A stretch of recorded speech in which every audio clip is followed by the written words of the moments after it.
Hello, everybody. I gotta get used to the cameras over here now. Welcome to TGG Plus, another episode. We made it through another week. We didn't die. You're using our operating system as usual, the TGG operating system. We thank you for downloading it. You know, Evan, sometimes I think about the fact that people are using our operating system. They're using it to do work, to send emails to loved ones. That's correct. They're doing things like this, and then they get interrupted by our mandatory stream that you have to watch for 2 hours. I would say it's a small price to pay to have an availability of competing with Microsoft. You can always go back to MS or iOS or even Linux if you want to figure that out. But until then, you're going to have to deal with the mandatory interruptions. It's a small price to pay to compete. The way I went with it was, this is the most important thing you could be doing right now. Mm-hmm. You know, this is the most important thing in the world that you could be doing is watching this stream. And as always, I'm joined by my co-host, Evan Prince.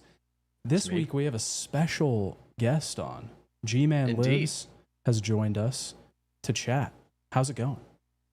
It's going good, guys. Thanks for having me. It's a lovely Australian morning where I'm coming from, so I hope you guys got nice weather over there too. Our Aussie friend. It is. Yeah. Across the ocean, down under. That's it. It is just... You guys don't actually talk like that, huh? No, I mean, like, yeah, no, not unless you go deep Australian and you traverse into the deserts, you might find someone like that, What's the most egregious Australian caricature you've seen in media? Oh, Crocodile probably Dundee. That's what I was thinking. No, he's actually pretty accurate. No, I think probably the Simpsons episode, like, I still meet people who think that Simpsons Australian episode is, like, accurate. Not in the sense of, like, that we have, like, that type of a culture, but that just, like, we're surrounded by, like, desert and bush. I mean, if you actually look at, like, most of the capital cities, like, it's pretty standard. We're not living out in, like, dusty canyons and anything. So I've had to explain that to a few people when I've gone on, like, holidays and trips and stuff. But yeah, we don't live in the desert, with, like, a 15-minute bike ride to go see our neighbor. So, yeah. Mad Max wasteland type. Yeah. They actually filmed Mad Max. There, they filmed right? they filmed Mad Max about 20 minutes from where I live now. There's, like, a... not a desert, it's like a sandhill thing, and they filmed a lot of the episodes of Scenes of Fury Road out there. So yeah, a little bit of trivia for you. Oh, that's awesome. Cool. Yeah, he's living out there next to the wasteland. Yeah, pretty much. Yeah. That's sick. Well, we like to here we like to get into the news a little bit. Before we do that, we like to kind of get a little casual. We like to relax a little bit and talk about, what have you been playing this week? What have you been up to? What have you been watching, reading? What's your consumption been like? I don't really watch much TV, but yeah, the main thing this week's just been playing Space Marine 2. And yeah, just kind of getting lost in that for the 20-something hours and killing Tyranids over and over, which is probably the best sort of gaming experience in the last couple months I think I've had. It's been pretty damn fun. Yeah. That's about it. And then, yeah, just trying to figure out what's coming out next now, because it's like you have those like really cool gaming highs, and then it's like, you just want to keep it going with what's happening next, Yeah. On to the next thing. Are you into Warhammer at all? No, I'm not. I was actually mentioning it actually in like the video, how like the Space Marine game, like the original, was kind of what first made me see how cool that lore is and actually how cool that universe is. Like before that, I've got a couple of mates who are really into 40k, but it wasn't until like I played that game and I could see all the different factions and like the lore behind the Ultramarines and stuff and how cool the weapons are. Where I was like, yeah, I can see like why this is like so popular. But I'm probably like a fair weather fan at most, man. Do you know what I mean? And I was probably just purely hyped for this game just because it was like that sequel with Captain Titus and finally getting the follow up. Yeah. I think I went the other direction a little bit because I actually played Space Marine the first time like this year, and playing it I was like, this is Warhammer's awesome. I get it now, and I need to consume all of this that I possibly can in every way. So I started doing what every person does when they get into Warhammer, which is spending ridiculous amounts of money on overpriced plastic and you know, all that stuff. And it's been nothing but hell since I started. So I would highly recommend it to anybody that wants to do it. Yeah, no, I just got into Warhammer. So like this game coming out was pretty cool. I actually liked being able to see Tyranids instead of orcs. I'm not a big fan of the orcs. I don't really fuck with that. But I love the orcs. I thought that was the best bit about that first game was the Cockney accents. Like that shit was hilarious, you know. And there's that one big orc who's like the leader or whatever, and he's always just like, you know, Space Marine every time he sees it. I thought that was like, that was hilarious, man. That was what kept me going. And spoiler, like, I guess that guy dies like what 2/3 into the game, and you kill the boss, and then it's like chaos. You know, he's gone now after that. Yeah, the best character's gone. So he's out. Yeah, I love the orcs. Yeah. It is good though. It feels like probably one of the best. I know Space Marine was already like renowned as one of the best Warhammer games, but I feel like the second one is probably one of the best Warhammer games out there to do it. It's really cool. Yeah. I think it's like a pretty limited like amount of good 40k games in general, right? Like I know it just always seems like they come out and they're kind of popular, but then it's like something happens and they get kind of shat on. Like I know Darktide was. Everyone seemed to love Darktide, but then they made like a bunch of balancing changes or something. Now everybody hates it. Last time I checked. Yeah. It seems like Space Marine is just like all you got to do is just kill Tyranids, and that's like a pretty hard formula to stuff up. I think. Yeah. Yeah. There's some other. I played Rogue Trader pretty recently, which was like a CRPG, and that one was really good. I like that a lot. Did the world well. Did the lore well. I think the people that made that made one of the Pathfinder games. What's the boomer shooter Warhammer game? That one's really popular. Oh, Bolt Gun. Bolt Gun was yeah, great. everybody I know awesome. loved that one. Yeah. And that's in the same unit, or I guess we're in the same universe, but I think it's like the same storyline as Space Marine because he mentions the character in that mentions Titus a few times. So it's like all these references, they're all like connected, which is pretty badass. Yeah. Bolt Gun was great. I replayed it as soon as I was done with it. I was like, I don't know what else there is to do, but I just want to play it again. There's DLC for it, I think, it came out recently, which I still haven't checked out. They brought out like a new episode or something. Yeah, it looks pretty badass. I don't know if you guys feel this, but it is so hard to get me back to a game with DLC now. And I don't know why, but I almost never, like, even if I loved a game, even if I really enjoyed it, if a DLC comes out, it's like really, really hard for me to pick it back up again. I think the only time I've done it recently was Cyberpunk when they brought out Phantom Liberty? Yeah. But that was like a new campaign, man. I wouldn't even, that's like calling it DLC is almost like insulting it considering like how much content was in there. Yeah. Oh, it's just hectic. It was like a completely different map and like all these different storylines. Yeah. That's probably the last time I think I've checked a game out. Yeah. It's I don't know. It's just odd. It just never feels like I'm that enticed to pick up. But I don't know if DLC ever really had that effect on me to begin with. So maybe it was just always there. Evan, what about you? What have you been up to? What you been playing? Not too much. Still been editing this new video, but I did actually start playing Van Helsing for the PlayStation 2. Oh shit. Yeah. So I'm planning on doing a video on that in October, and turns out fucking rules. I did not expect that. Never played it. I was actually, it's a video game adaptation of a movie. Hugh Jackman voices his own character in the game too. Oh wow. Pretty he cool. comes back to voice it. I was not expecting. I was planning to go in and be like, this is going to be silly. This is going to be, just a silly little game I make a video on. No. It's awesome. It's actually super good. It plays very much like, it's like Devil May Cry, but with like a grappling hook that you can like, it plays kind of like Arkham in that sense. You like grapple people and then like clothesline them and stuff. It's like Devil May Cry and a little bit of Arkham combat. It's really good. Damn, that's kind of sick. Was that movie connected to the Underworld movies? No, I'm almost positive that that's not the case. Wasn't there I feel like there was a movie that was connected to the Underworld movies in some way. I think Kate Beckinsale was in Van Helsing as a character, wasn't she? Oh. Yeah, she was like his girlfriend or something in the movie. Okay. I've noticed there's a weird like sort of recession thing where people are now acting like that movie was good. Did I miss something? Because that movie was dog shit. I remember seeing it in the cinema like when it came out, and me and my mate like it was like, yeah, that movie sucked. But I'm seeing this thing on Twitter lately where people post clips and they're like, this movie was actually cooked, and I'm like, no, it didn't. Still shit. Which one? Underworld or Van Helsing? Van Helsing, yeah. Okay, I remember that being really bad, right? Yeah, it was. Oh, really you gotta bad. check it out. Yeah, it was pretty bad. I think I think Yeah. people are looking back on those early 2000s action flicks with a lot more fondness now, just because they were very sincere and simple, and we don't get that anymore. So now when people go see an action movie, it's like 12 minutes of the film are self-aware, like making fun of you for thinking this would even be cool because it's so stupid and absurd. Whereas back then it was stupid and absurd, but the movie was so serious about it. It's like, this is cool, right? And people just appreciate the charm, I think. Yeah. I mean, and also just that like that like level of movie doesn't really get made anymore.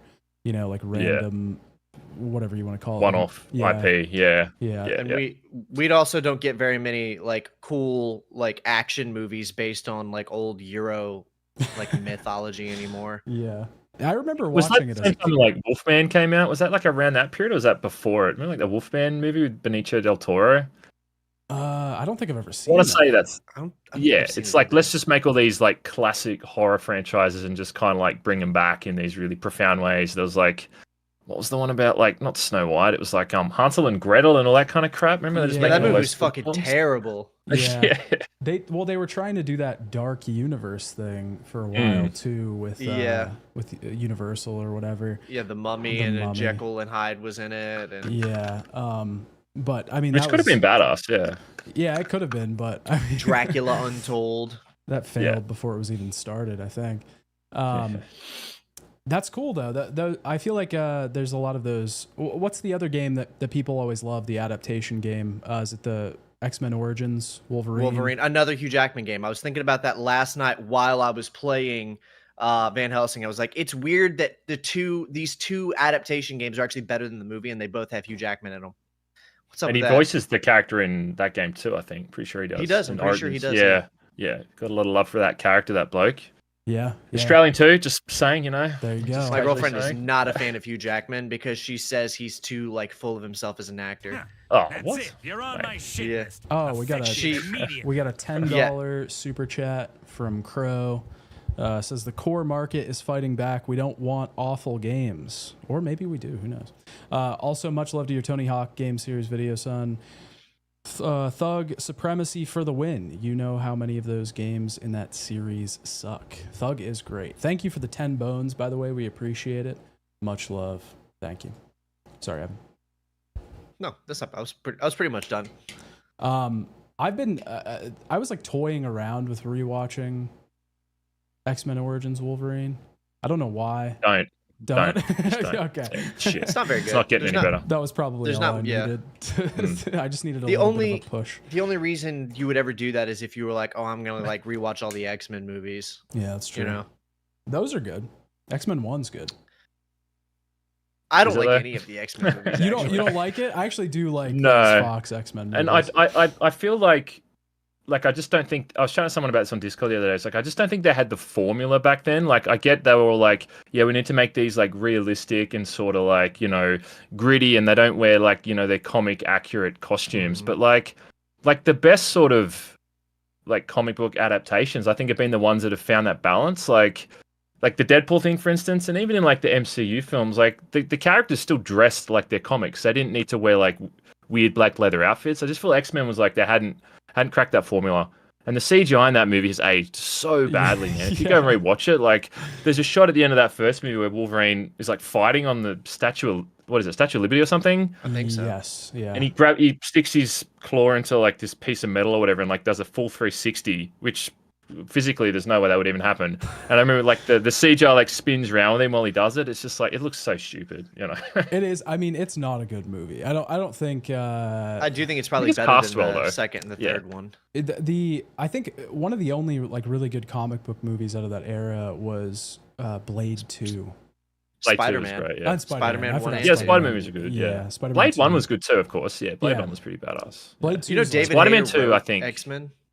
Was that? Yeah. Yes. David Hayter wrote X-Men. Yeah. They referenced and that the first like couple of drafts of Watchmen as well, apparently. I didn't know that. That's interesting.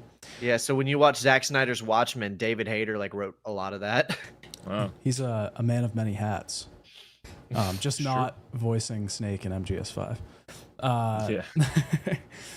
Okay. Oh well, I guess I'll this week. I was just gonna say like September's been like a fucking so far, and it's shaping up to be like a really good month for games.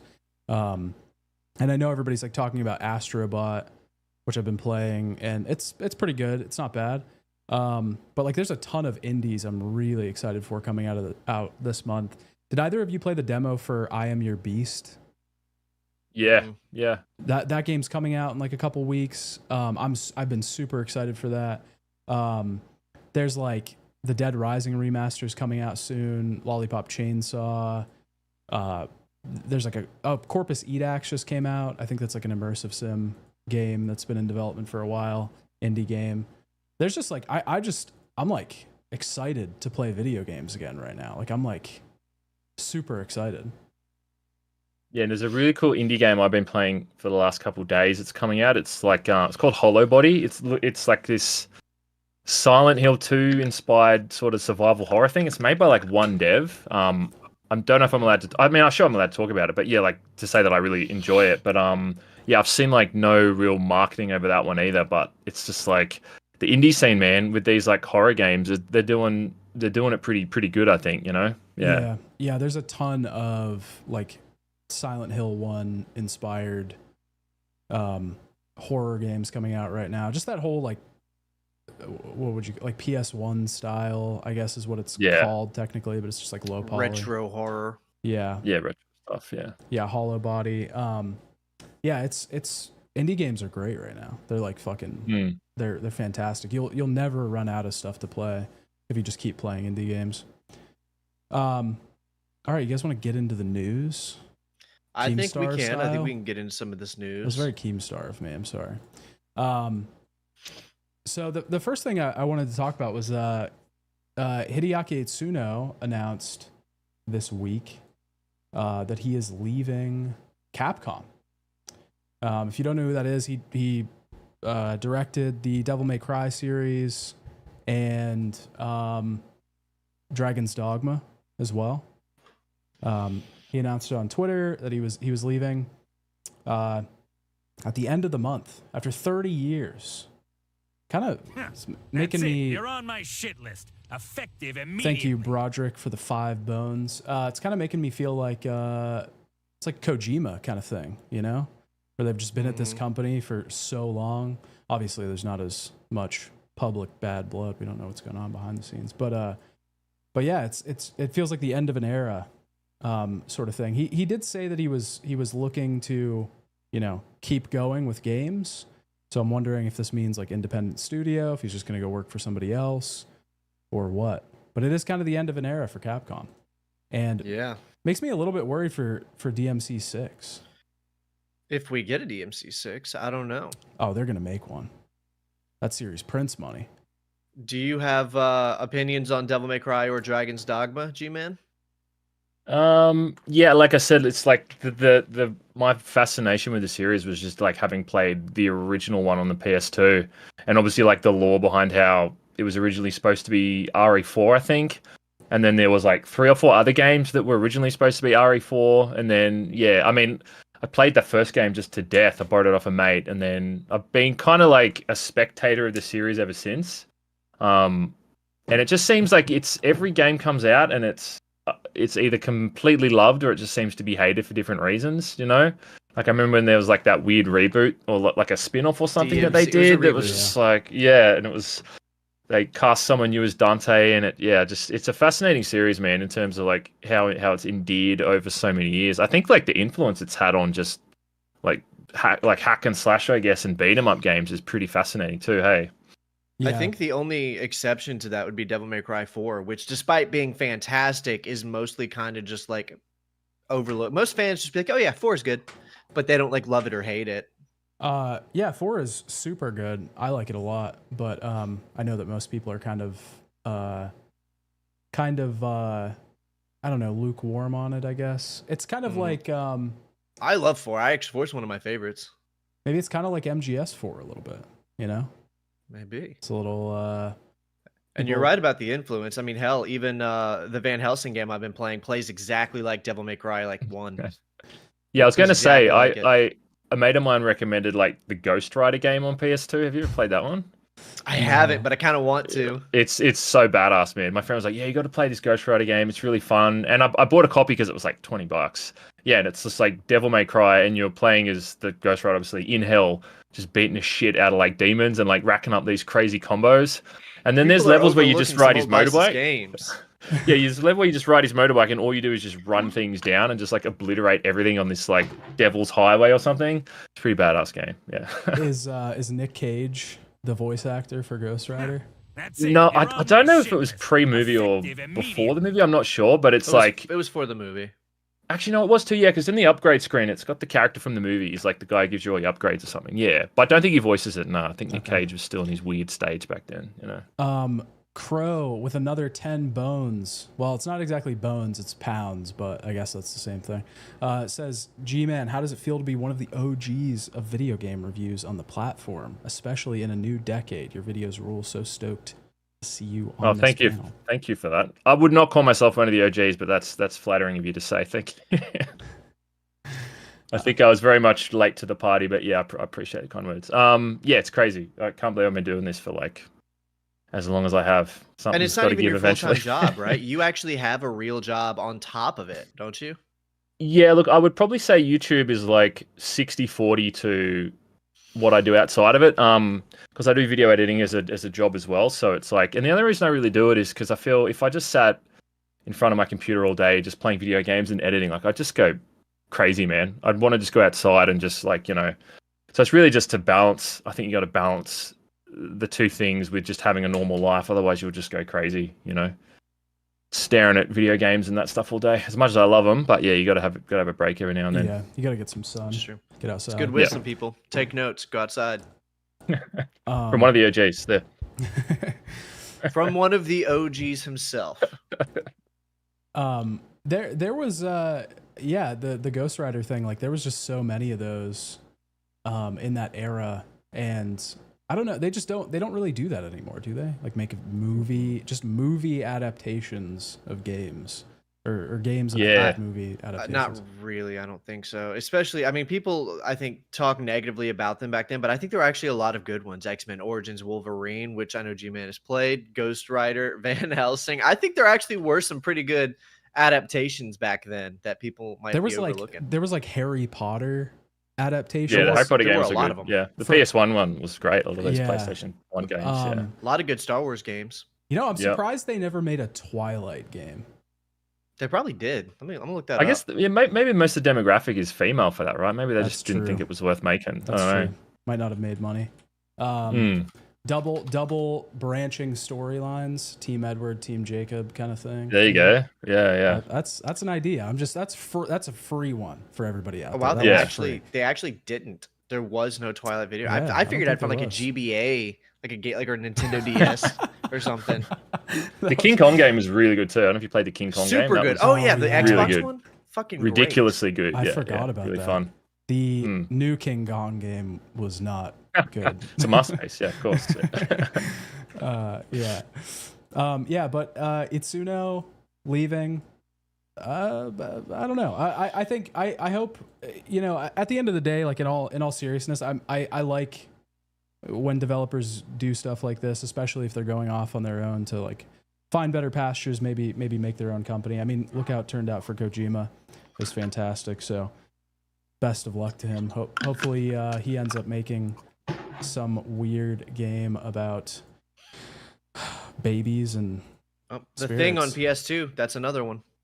Oh shit! Yeah. That was like a canon sequel too to the movie. Yeah. Really? The Punisher was a canon sequel too. The Punisher on PS2. Damn. That's a canon sequel to the movie. Thomas Jane voices the Punisher, but it also is a direct follow-up to the movie. And it was great. Yeah. That's another great movie adaptation, kind of movie tie-in. Jeez. And they're remastering the Thing too. It's coming out next month, I think. Yeah, that'll be interesting. Yeah, because that game had so much potential.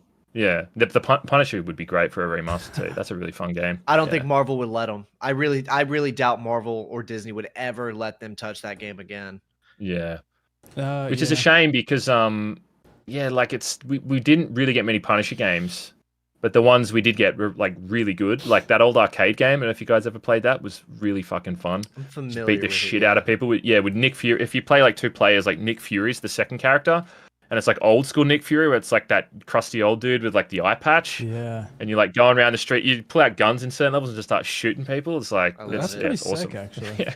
Yeah, it's really worth checking out. There's a lot of good Marvel games, actually. Yeah. Well, I mean, there's so fucking many. Got some good Spider-Man games too. Yeah. Yeah. Decent ones.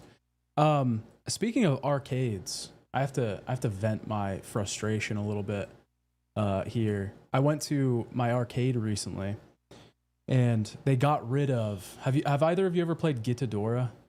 Mm-mm. It's it's Japanese Guitar Hero, basically.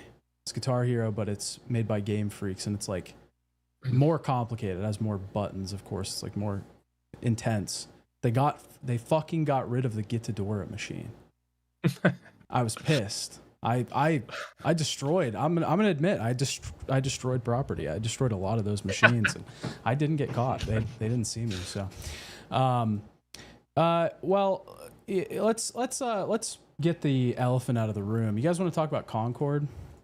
I think we should talk a little bit about it because it's in the title. Yeah. So Sony. This is kind of the big news of the week, is that Sony shut down Concord. If you don't know what Concord was, it was a live service hero shooter that Sony had published. Firewalk Studios, I believe, was the name of the developer, and they bought the developer before I believe they had like developed anything. I think it was an in progress thing, and then they bought the studio while they were making Concord, and then finished up the development.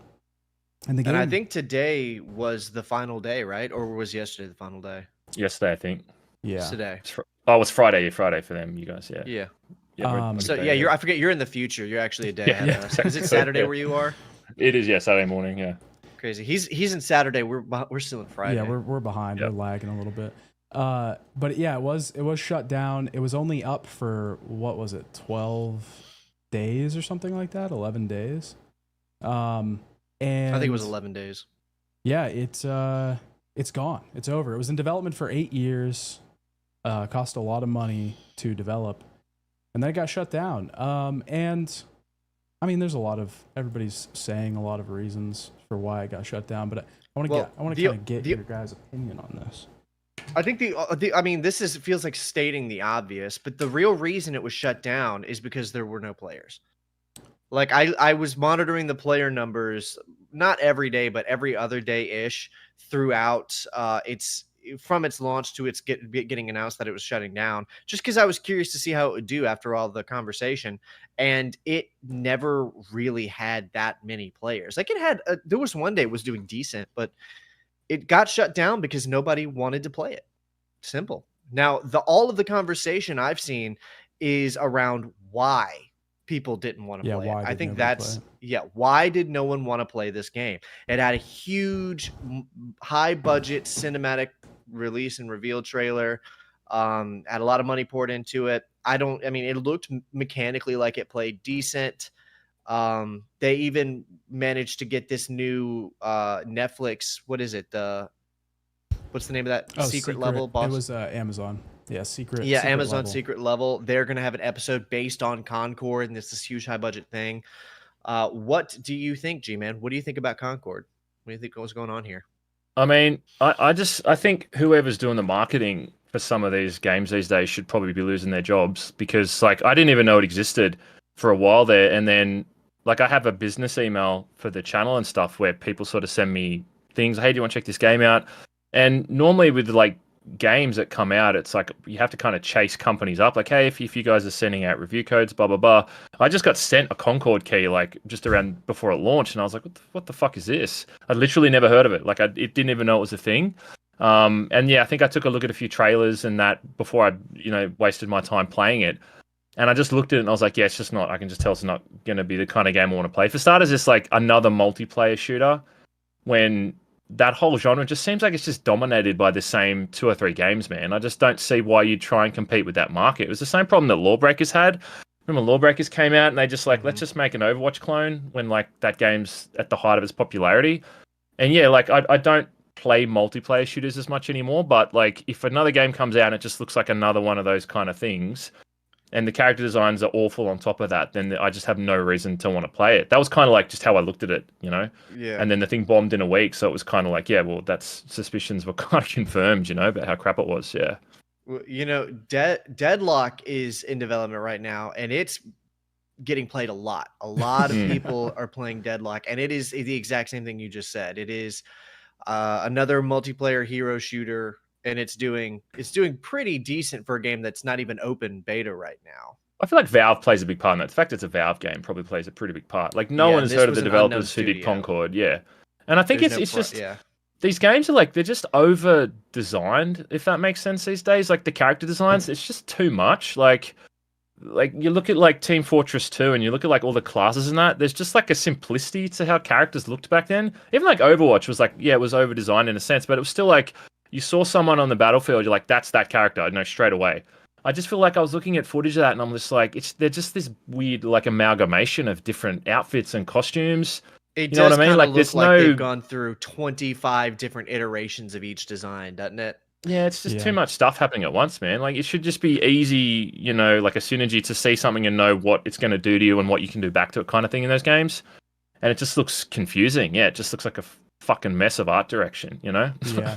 Yeah, I mean, even Deadlock has that to its strength as well. Like to compare, it's they aren't the same game, but it is kind of hard not to compare these two games. Well, they're similar. They're both coming out in close proximity to each other, and one's doing very well and one isn't. They're not the same game, but I do think they're fighting for the same market. Similar market. But like Deadlock has, you know, the characters have a lot of personality, but they are very simple. You kind of know the personality, I guess to say, of the character from just looking at it. They're distinct, so you know who it is that you're fighting against. Even characters with similar abilities, like two characters that fly in the air or have some sort of ability that lets them fly in the air and they're shooting down at you. You know the difference between one and the other because they're designed well. But it's just so I think that is part of it. I think you know, like you said before, sharing a finite market, a market that's already been very well established. Like these are our bounds of people that we have to share, and trying to steal games from steal people from other games. And it's just not going to work when those people have been playing those games for so long. Well, plus those other games are still constantly getting updates. It's not like those games are running stagnant. Like I'd probably say like the biggest multiplayer shooters have to be Warzone would be like one of them. Fortnite, obviously. Like maybe Counter-Strike. So it's like there's no reason that those people have suddenly stopped playing those games and are going to migrate over to something that's just a crappier version of what they're already playing. You know, where they have to learn the meta all over again. And yeah, it just seems like seemed like a bad business decision to try and make a game like that to begin with, you know? Yeah. Well, Sony was kind of backed into a corner because they don't have any original IPs to work with. Yeah. I saw that article too. That was so I wanted to bring this up because I thought that was the funniest thing. So if people didn't see somebody in Sony leadership, it was the CFO, said that whether it's for games, films, or anime, we don't have that much IP that we fostered from the beginning, which is insane to say. Like 2 days before Astrobot comes out, which is like an homage to every IP that's ever been on your system and all of your own IP. It's an insane thing to say right before that game comes out. Just wild. It's funny. What he said was stupid, right? But it's weird because I actually know what he meant, and I know why he didn't want to say what he meant, which is when he said we don't have that much original IP, he meant we don't have a character that 40 million people are anxious to see a game of, you know? Because there are a ton of great IPs that Sony owns, but what they mean is, well, you know, we don't have we don't have a bunch of Spider-Mans who people. That's what he meant. We don't have a bunch of multi-million-dollar IPs that people really, really want because that's easy, and they fostered those IPs. He's saying we don't have all of the success without putting in any of the work, so it's kind of hard for us. I don't know. I though. know that's feel what like, he meant. I feel like they do. Like I feel like they have Spider-Man. I feel like they have God of War. They have Horizon. They can't really use Spider-Man right which now. Horizon, like I don't know why that series works, but people buy those games. They're selling. I I saw don't that get the whole theory Horizon of, thing. Yeah. I saw that whole theory about it was because they kept coming out with all these PS4s. Like you'd buy a PS4 and you just get Horizon. When I got my PS5, it came with Horizon, and I just put the code on Twitter and was like, "Somebody take this. I don't want." Yeah. And someone still didn't take it. Someone sent it back. Probably. And I a could lot check of the their code. a lot of their Not IPs used. are like mad edgy too. They have like Killzone and they have like Resistance, and they don't want to do anything with these IPs because they want to make cartoon shooters like Fortnite. Yeah, I mean, it is a good point to say like they don't have they have like kind of backed themselves into a corner as branding themselves as the narrative single player kind of thing when they want big live service games that are going to make money for 10 years versus just get a bunch of sales all at once. Yeah. Yeah, but the single player thing obviously still works. Like there's still an appeal to it, right? Like if the Wukong game's any kind of indicator, I mean, it's fair. just need to pick your right battle. Like I love that. My favorite really old Sony series is the medieval games. Yeah. And it's like Yeah, I see the I poster tweeted about right this there. the other day. I know they've remade it twice, but it's like an update to that with like a really massively improved combat system. I don't want to say Souls like combat, but like that type of game where you can run around like the world and let the art direction carry like the story, man. You That'd mean be like a full so fun. reimagining? Yeah. Because I people say remake, but it was like a glorified remaster. Like it was the same game, but they just like updated the sort of presentation kind of thing. Yeah, I saw you catching flack for that on Twitter where you're like they should remake it and people are like, well, they did. But I feel like what you're trying to get at is take this IP and like really flesh it out into what it could conceptually be. Don't just take the original game and then like touch up the graphics. That's correct. Yeah. But I forgot that I was saying that on Twitter, so that was the grave mistake I made. Yeah, of course. Where context doesn't exist on Twitter, you have to remember that. Yeah. And Medieval even fits that like cartoony aesthetic that they want. They want the easily accessible, mass appeal IP, and it's sitting right there. You're right. Yeah, and he has like a little worm that like I remember he's like a little worm in that game. It like lives in his head or something because he's got the hollowed out skull. So there's your mascot for the game. You have a little cute worm that and the worm could go off and like go through things for you. Do you know what I mean? You can have those little things with it. All just the give me the things keys you to want so damn the bad. franchise, Tony. I'll take over. Yeah. That's all it takes. I don't know. It does feel. I get where he's coming from, like saying something like that, but at the same time, it does feel a little tone deaf to how seemingly well all of their franchises are doing right now, except Concord, of course. And it feels a little tone deaf to all of the fans of past franchises that they're sitting on not doing anything with.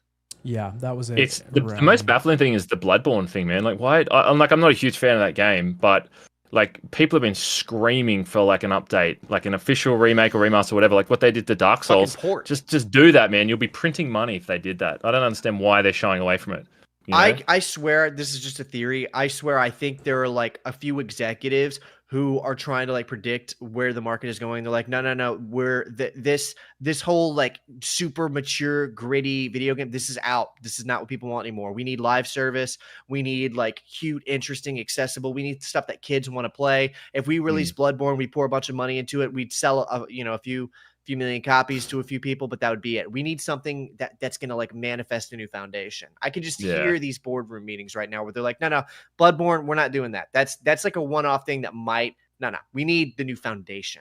That's what I hear. That's true. Yeah. Then they're trying to build an IP or something, I suppose. Yeah. And they thought Concord was going to do it, and it didn't. It didn't. It is like, I've seen people saying like, oh, this isn't important because Concord doesn't matter or whatever, but it's like how bad that game did is unprecedented. Like, but the cost of it, it's insane. The amount that it cost, how many it had less players on Steam than Suicide Squad Kill the Justice League, which is like, how do you do worse? That is something I think people. I actually read the notice from the developers and stuff, and there is something that people aren't really talking about, which is that they word that statement in a way that makes it sound like we're going to put it back up on the market. This is temporary. Yeah. And people are like, oh, it's dead. It's gone. And it might be practically because now that you've taken it out, no one is going to be interested in your re-release, your rebrand. Like that's it. But I don't know. Do we think this is coming back free to play soon? Do we think this is coming? What is it that they could do if Sony sat down and said, look, we are not abandoning this. Too much money, too much investment. This was a bad launch. We're pulling back. We're going to change some things and we're going to relaunch this. What do you guys think that they could do with this that might pull some success back in? I think they could. Well, I think that's probably what they're gonna do. Is like a similar thing to what it's not the same scenario, but Multiversus did this like a year ago. That like Smash clone with the Warner Brothers properties. I remember. They were that in, actually like, looked fun. It was fine until it came back and then it sucked. But they had like an early access thing and people were playing it and then they took it down to do some like foundational repairs or whatever. And it was gone for like 6 months and then it came back. And I think they might do something like that with Concord. I don't see them like just taking the game down and not at least letting it run for a little bit to see if they can do anything to market better or bolster some sort of fan base. Because especially with an 8-year development time. Now, you know, devil's advocate, you could say, well, it was like this was already doomed to fail. They had spent so much money on it. If they didn't hit 1 million players on the first day, then it wasn't worth keeping up. But I don't know. I feel like they're going to have to at least try. I mean, it's so much sunk cost fallacy, but still, it's a lot of money. What would you do if you were like an executive who had full say over the IP and you had 6 months to fix this? I know what I would do, but no one would ever approve of it. But I know what I would do. What would you do? I would reboot the Legacy of Kain franchise. What would you do, G-Man? Just take it out behind the barn, man, and shoot it in the head. That's really the only thing you can do at this point. Free to play, like, yeah, that's people might play it, but then, like, I assume there's got to be like costs involved in having people maintain servers or all that kind of stuff, and you'd still have to push updates because it'd still be problems and game breaking things. You need to get hackers. It just seems like, I don't know. Take the tax hit. I'm sure it's, you know, they can write it up as a loss for the businesses is what they're probably going to do. But yeah, it's just probably a game that never needed to got made in the first place. And yeah, that's all it is. It's just chalk it up to one of the biggest blunders the company's ever made, I suppose. I'll tell you what I would do, and they're not going to do this, but this is what I would do. I would take it down and I would wait until next year or whenever. I would write it off as a loss on my taxes, and then I would fire the studio, or I would at least pull the IP from them and let them work on something else. I would say, you guys are going to work on something else.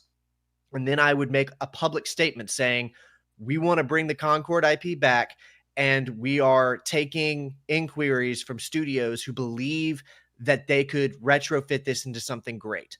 And then I would let studios offer me ideas. I would pick the best idea and I would say, okay, here's the IP. You have 2 years. Develop me something with Concord that can make this cool, that can really set this in stone. That's what I would do. Concord Reborn, kind of like Final Fantasy 14. It's like it's still going to be called Concord. We're not changing the name. This is going to be Concord. It's coming back. Probably different characters, different structure, and I'd bring it back 2 years later with a new game called Concord. And I would chalk that a previous thing up as it was a first attempt. Concord. I would not throw away that much time and money. I would give it to a different studio. You know what they should do? They should just say it was a beta, and they didn't say anything about it. Beta testing. Yeah, it was actually people fall for that. They would fall for that. That would work if you just said this was a beta. It was an open beta. We're changing things up. We're giving it to a different studio. Concord is not gone. We'll be back. Awesome. People would buy it. Yeah, add in a battle royale mode. That's all you do. Add in a battle royale mode. Just do what Fortnite did, and then just blow up from that, right? Because we don't have any battle royale games, so there's no market to compete with. It'll be fine. Fortnite wasn't like an accident. Fortnite was a meticulously planned, multi-million-dollar project that was. It wasn't just an accident that nobody saw coming. Yeah, because the first Fortnite, whatever, I don't remember what the original was called, right? It was that weird like tower defense mode or something that no one played. Yeah, Then like a week later, someone added in Battle Royale and it just blew up. I did actually play the stupid story mode and it was really bad and I hated it. They added it back in, I think. You can play it now, like they've reintegrated that mode if you want to play it with friends, which is actually pretty fun, I think, the last time I remember playing it, yeah. Didn't Cliff Bleszinski have something to do with Fortnite? I don't know. No, his company. Epic Games had something to do with Fortnite. Yeah, but I mean, Yeah. I don't think Cliff was involved. I with think he Fortnite. No, I could think be he was wrong. out of there by then. Yeah, because that was like Lawbreakers era. I think Yeah. he claims that he. I could be wrong, but I'm pretty sure he claims that he came up with the name for Fortnite. Yeah, he would probably say that. He probably says he came up with the thing that made it popular. Yeah. He's like I doubt taking it's all the true, credit. Well, yeah, I'm not saying that, but yeah, I think he had. He claims that he had some. I actually read started reading his book recently, and then I kind of dropped it because I was like, this. It kind of sucks. It's not great. It's just him like bragging about having a Lamborghini for like 200. Is it really that fascinating to hear about his, like, you know, I'm like, he's made some good games, don't get me wrong, but it's like, is it really like that fascinating hearing him talk about like Gears of War and stuff and Unreal, you know? Cliff Blazinski takes like all the credit for Gears of War, but I've seen pictures of the character design, the character artist for Gears of War before, and I'm pretty sure he had more to do with it because the character artist for Gears of War, you should look him up. One of the character artists, he's like huge, steroided out. You can see veins in his shaved head, and he's like this, and he's at a computer like designing characters. I'm like, I'm pretty sure he might have had something more to do with Gears of War's success than Cliffy B. He just made himself in the game. I'm pretty sure that's what he did. I think it's like the Devil May Cry director. You ever see pictures of him with like leather jackets? Yeah, with the and stuff Ray-Ban. standing there? Yeah. It's like it works. Some self inserts can work sometimes. Yeah. That game was just that was just the perfect storm though. You think about it, like 360 era, that was when gaming was so wide, right? You had all these like teenage kids getting Xboxes for Christmas, then you have a game like that you can play in co-op where you chainsaw aliens up. Like, fuck, man. Anyone could have made that game and it would have been a huge success. It's just like the perfect time for the still happening. generation. Space Marine 2 is doing pretty decent. It's just the same thing. Look, wanting to chainsaw and rip apart demons and aliens, I don't think that goes out of style. I think big companies want it to go out of style because it's not accessible, but I think it doesn't go out of style. Doom did it in the 90s. Gears did it in the early 2000s. Wanting to cut things up with chainsaws and see blood and gore will not go out of style. It's in human DNA going back to ancient history, wanting to like butcher people on the battlefield. There must be a caveman, genetic code in our brains that we still love seeing it. There's got to be something going on as humans, It has to be. Yeah. There is I don't necessarily think it's that they don't want it to be in style, but I think there's more of a ceiling on that type of thing than there is. That's why they don't want it to be in style, because there is a ceiling. There's only so much of a market. The market for like accessible kid stuff is like here, and the market for that's like here. But this market's more consistent is the thing. This market's way too volatile and it fluctuates too often. Hard to gauge, hard to cap, impossible to predict, but so much more payoff, but a lot higher risk. This market, the edgy chainsaw market, I think is more consistent, but it has such a lower cap, I think. The edgy chainsaw. That's what I'm going to start calling it from now on, the edgy chainsaw market. What would you call lollipop chainsaw? What does that fit into then for that genre? Yeah, sexy chainsaw. Gunn. Yeah, sexy chainsaw. Yeah, I forgot he wrote that, didn't he? Yeah, I wonder if he's going to get royalties from the remake. He probably would, right? I would assume so. Yeah. I figured that's the only reason that game is getting remade is because like James Gunn is starting the DCU and he's really like relevant right now. I actually don't like that game. You don't? No, I'm not a big fan. I don't like James Gunn. I've never seen a James Gunn movie that I actually like before. I really don't like his style of writing.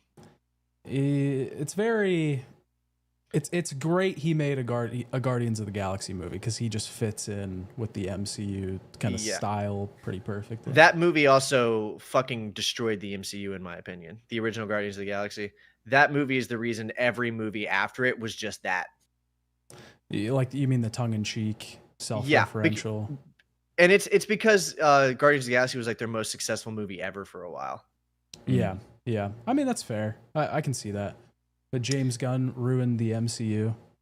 Yeah, it's a good video. Well, title. The MCU is always going to die. I don't like his style of writing like at all. I'll give that one. Have you guys seen that second Suicide Squad movie, The Suicide Squad? Yeah.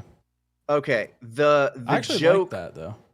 It wasn't bad. The joke where they like go through the village and like stealth kill everybody, and then they get in, they realize that those were the good guys, and they just killed all the rebels on the island. Mm-hmm. I audibly laughed for a solid few minutes at that. That was funny. the best.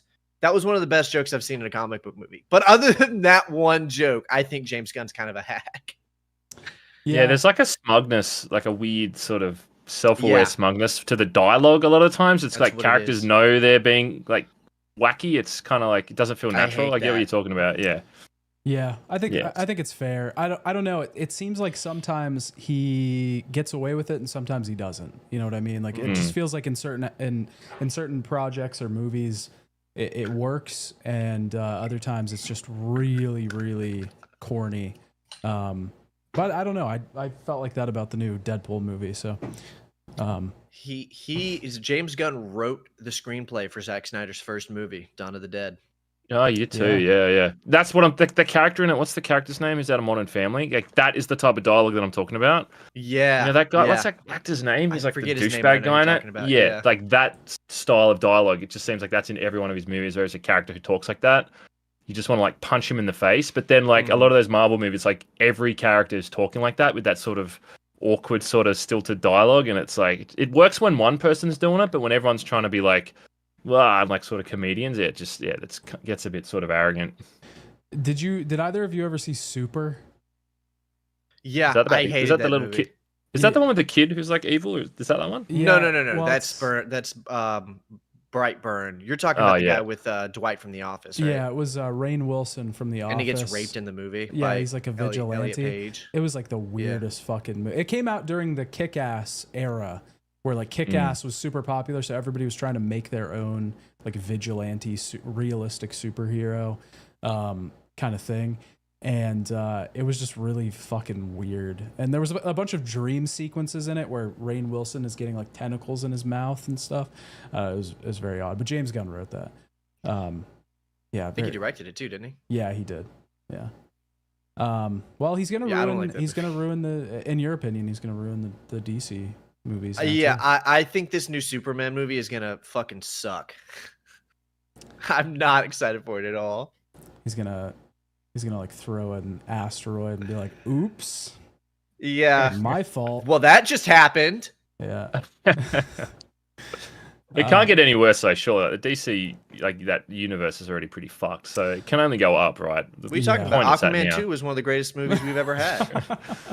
I actually liked. Is that a sin to say? But I actually kind of liked the Flash. Like at least I don't know. Really? Like maybe I was so burned out by that point, but like just seeing Michael Keaton again, because that was like my first Batman movie. Was like I saw that movie in the cinemas. I was just like, fuck, to like see Michael Keaton again. I don't know, man. Like I said, I'm a nostalgia guy, but that was like, fuck yeah, having that guy back again. Yeah. Even though the ending was just like complete dog shit and spiraled out of control. That movie was the baby scene was insane with all the babies falling from the tower, and he's like CG babies in the air. And I saw a clip a GIF on like Twitter before the movie came out where someone was like, I can't believe this is in the new Flash movie, and it was like when he puts the baby in the microwave, and it was just that without context, like someone had just shown that clip. I was like, what the fuck is going on with this movie? Yeah, it was. I don't know. It was just kind of a mess too, because it was them trying to. And listen, I loved Flashpoint. Like that was back when I was actually reading comics when I was in high school. Yeah, Flashpoint's great. Yeah. Even the animated movie was actually pretty good. I think that was the first comic that I actually bought like in a comic book store, like on release day. And it's a good choice. It was so like I have a soft spot for that kind of thing, but I don't know. It was fucked. I also hate Ezra Miller, so I think I'm a little bit biased. He's a douche. Yeah. But just like the thing of like in like the Marvel movies, it was like, we can just all go back to like 20 different timelines and completely rewrite things. And then Flash was like, no, you can't change the fucking past. Like, it was kind of sad. It's like, your mum died. Like, that's whatever that tangent was, but that has to happen. I was like, that's kind of fucking ballsy, man. Like, he's just got to live with that grief. Like, not everything is fixable. So I was like, at least they kind of took that stance, and it had like a pretty emotional moment where he has to like say goodbye to his mum again and stuff. I mean, it did some pretty good beats for me, but CGI ruined it by George Clooney getting out of a supercar. Yeah, I thought it was going to be Christian Bale. I was actually disappointed because the George Clooney is just like the dumbest fucking gag that it's him, you know? At least it was Michael Keaton again. It kind of makes sense because it's like, you've already got the guy there. But George Clooney thing was like, come on, man. And no one fucking knows who that is. Half the people who saw that movie wouldn't have been really got it, right? They're too young, right? Yeah, to know that was George Clooney. Well, they just like all the references they were making too with that multiverse thing with the with like Supergirl. Has anyone seen that movie from like 1982? Yeah, and like fucking Nick Cage, the failed Fighting the Giant Spider Nick Cage movie. Like nobody knows who that like where that's coming from. Superman Lives. Have you seen the Kevin Smith YouTube video? That's like how you would have to get that reference, basically, right? Yeah, yeah. Otherwise, you're like, why is he killing a spider? What's the fuck's going on here? Yeah, it was.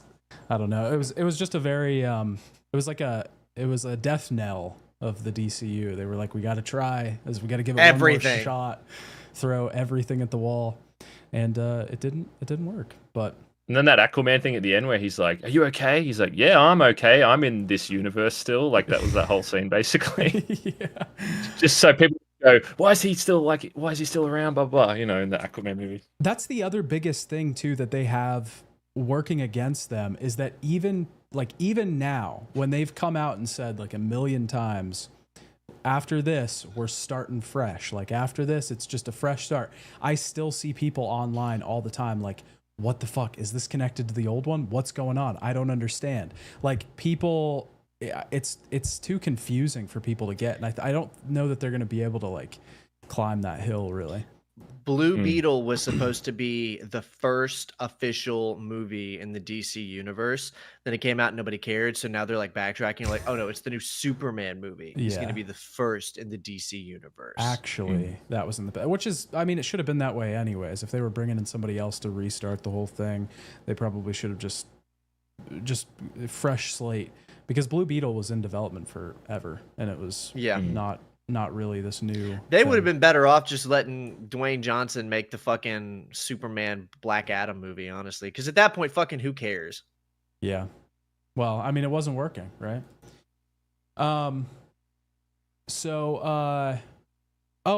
This I thought this was interesting. Me and Evan have been playing Deadlock a little bit this past week. Now that you can actually talk about it publicly. But one thing I wanted to add to that was, have either of you played Risk of Rain? Yeah. Either of those games? Yeah. Love those games.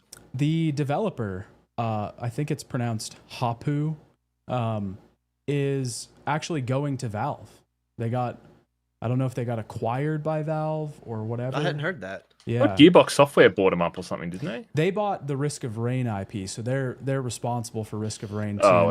Right. And it came at kind of odd timing because the Risk of Rain 2 DLC just came out and people had a bunch of problems with it because of bugs and stuff. And then right after that, Hapu was like, yeah, we're going to Valve. Wow. Which, I mean, it's kind of cool. It's probably the best company that you could get acquired by like these days, to be honest. Are they getting absorbed or are they just working under Valve?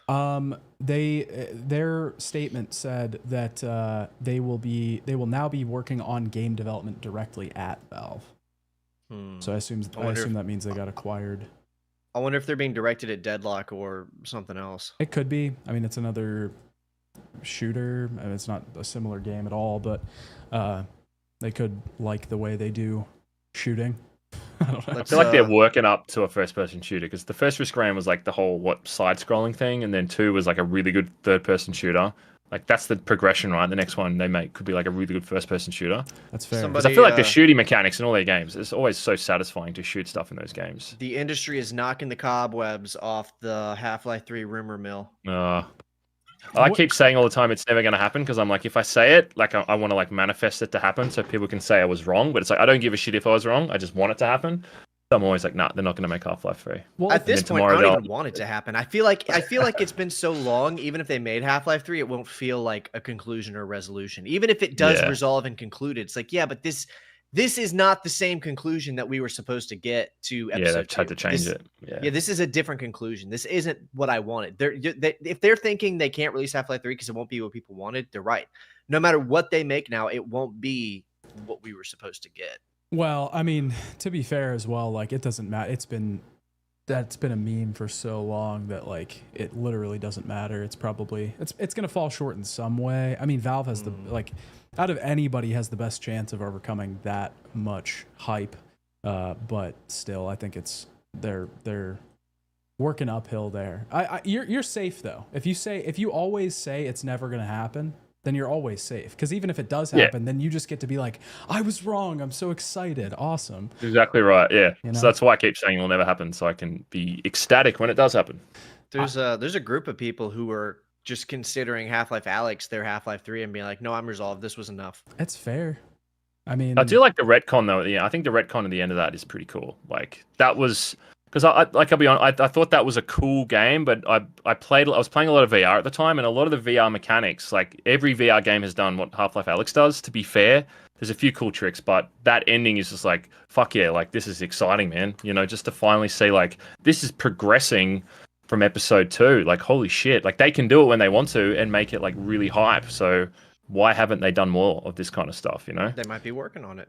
Yeah. Yeah. No, they're not working on it. There's no Half-Life 3, so. Oh, right, yeah. Never gonna happen. Portal 3. That's what I'm saying. I want a Portal 3. I don't want a Portal 3. You don't? I feel like Portal 1 was great in what it was, and I feel like Portal 2 exhausted every other thing you could potentially do with a Portal game, and then probably went too far. I think Portal 2 was already showing signs of this idea has been bled.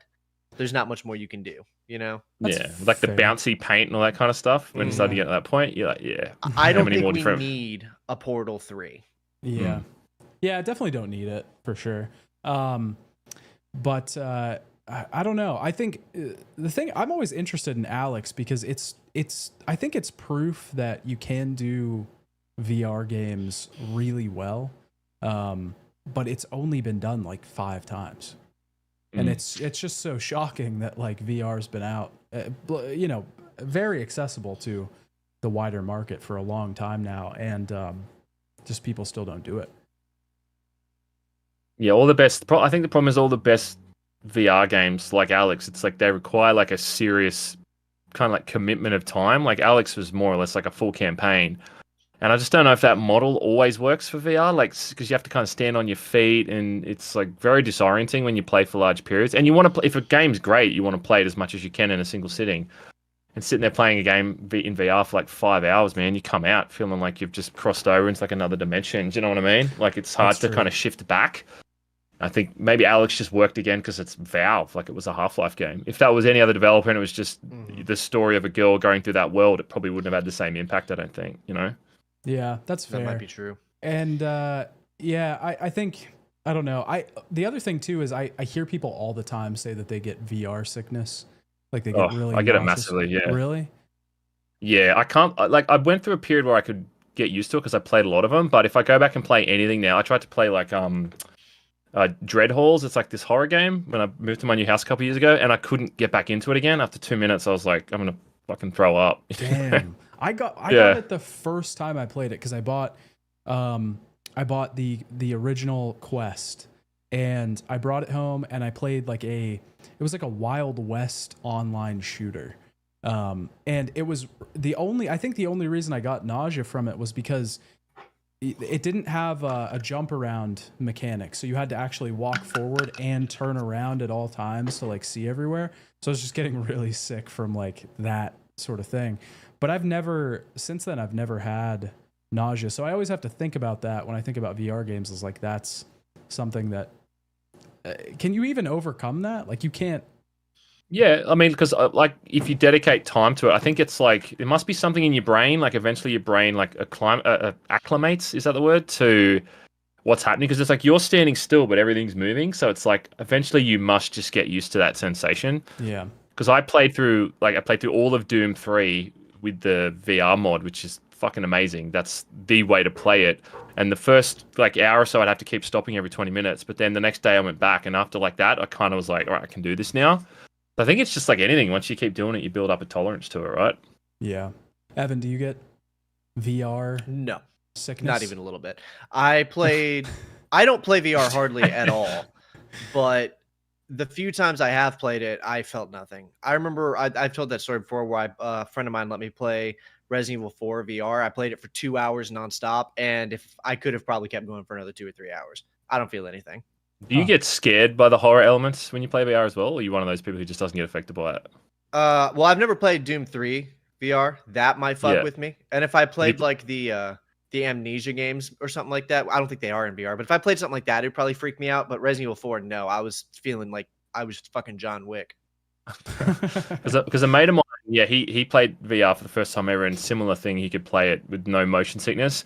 but he also didn't get scared by like the horror elements. Like, I don't know if you guys have played Dreadhalls in VR, but it's a lot of jump scary stuff where like you turn around, there's like a monster, and because it's the depth perception, it's like the thing's like right there.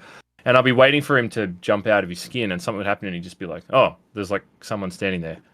So I don't know, like if there's some part of him where automatically he could just disassociate and know that it was like not, you know what I mean? Like he could perceive it as not being like connected to his body or something. I don't know. Yeah. I felt like games when I played the PlayStation VR, that was like that system. I never felt connected to like anything at all because there was that the OG one. I haven't played the second one, but there was like you could look down and you would see the floor. Like it was away from your face a little bit. It was like hanging on a thing.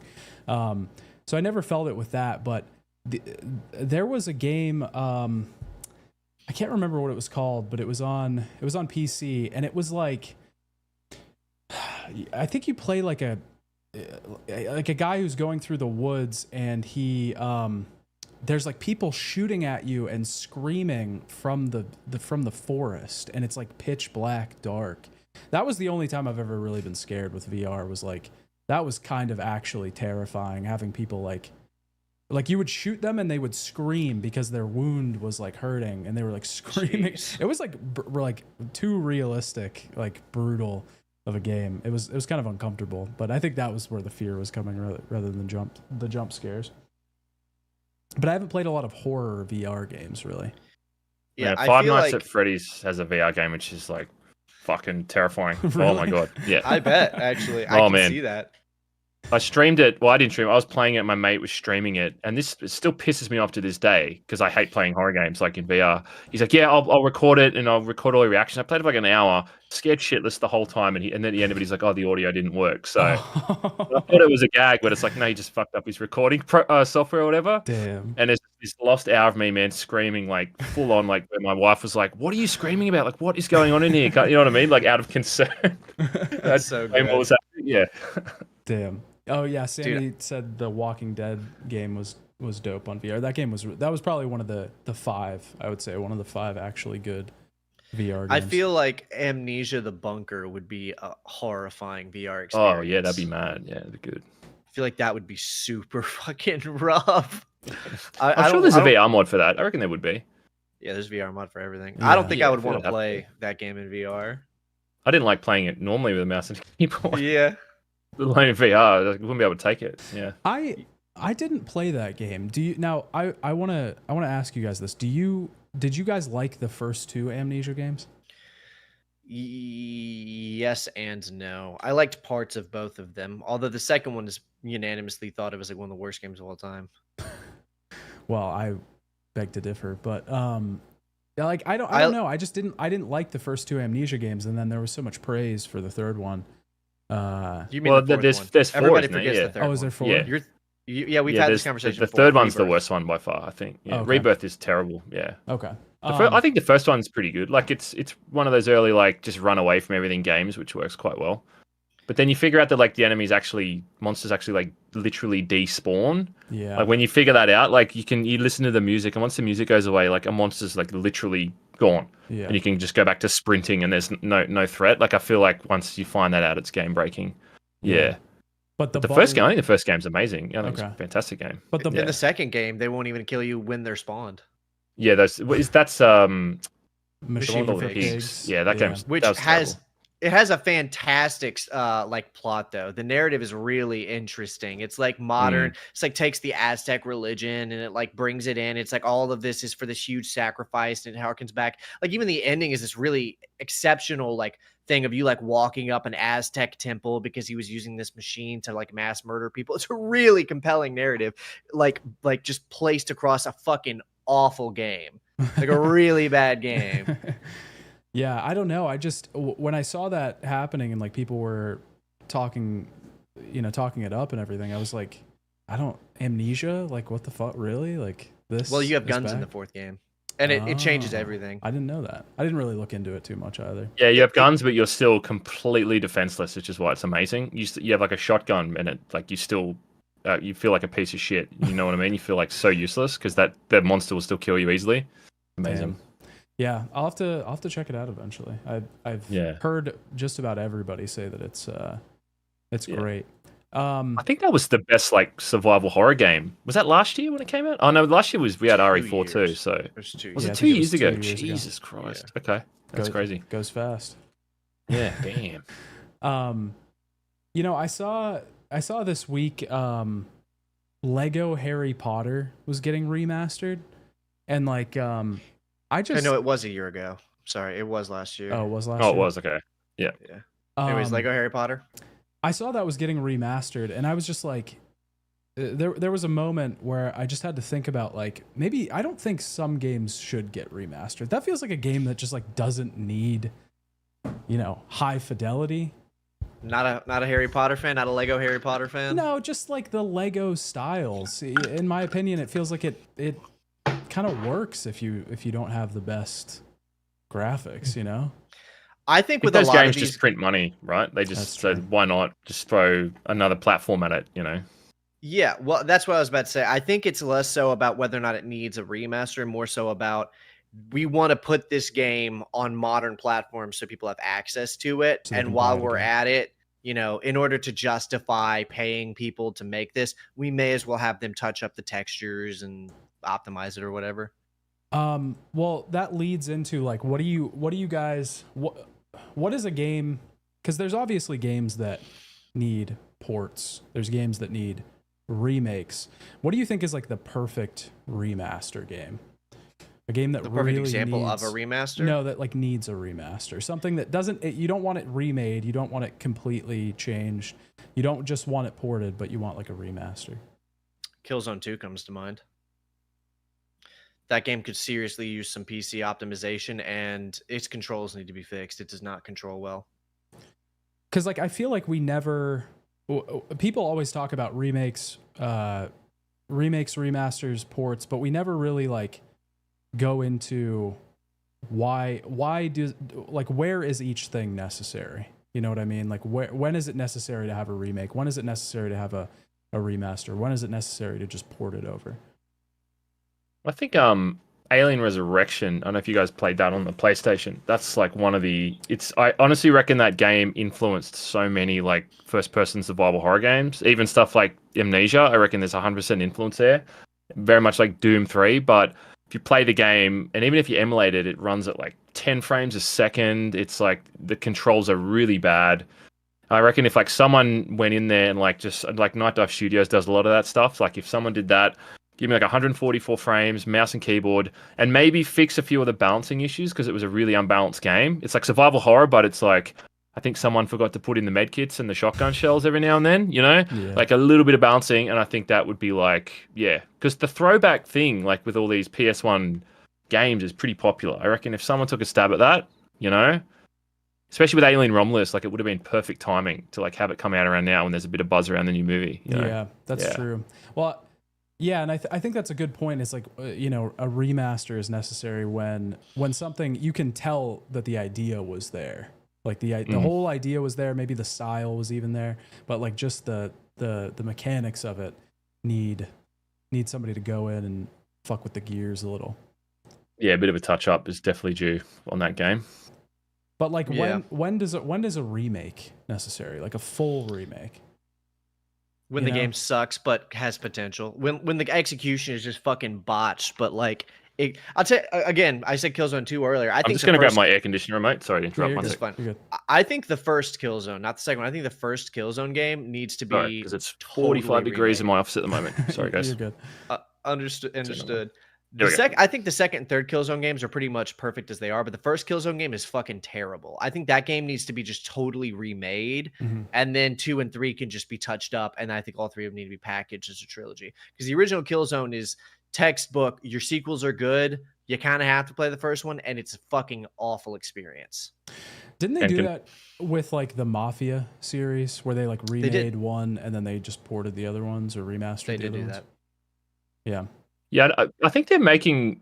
Are they working on a Mafia 2 remake? Or am I misremembering it? Pretty sure I saw news about it. They're working on a new Mafia game altogether. It's just a whole new Mafia game. They just announced that at Gamescom. Mafia: The Old Country. It's going to be set in Italy. Yeah. Did you see how with the Mafia Remake 2, it's an interesting discussion about how like they updated that racing mission because apparently the original had this like really hard racing mission where you had to drive this like old school drag car or whatever, but it's like the wheels are on the front, so the handling is like really like most people would play a racing game, you'd expect like a rear wheel drive car or whatever to handle. Apparently this thing just handled really bizarrely.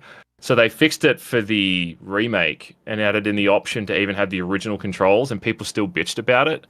The fact that they made it easier, even though you had the option. I think at the start of the mission, it's like, do you want the original controls or new ones? So I actually still have the original experience. Yeah. I actually just recently was able to put together what the mindset of being mad at that is. It's because it means less for me. I don't feel this way, by the way. I just understand it.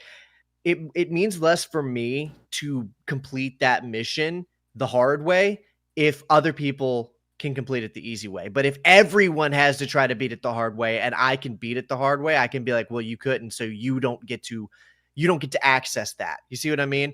I understand that now. I don't really feel that way, but it does. It's like for a while there, it was like a big thing if you beat Dark Souls or something like that. It's like you shouldn't get to access the victory if you can't do the hard thing.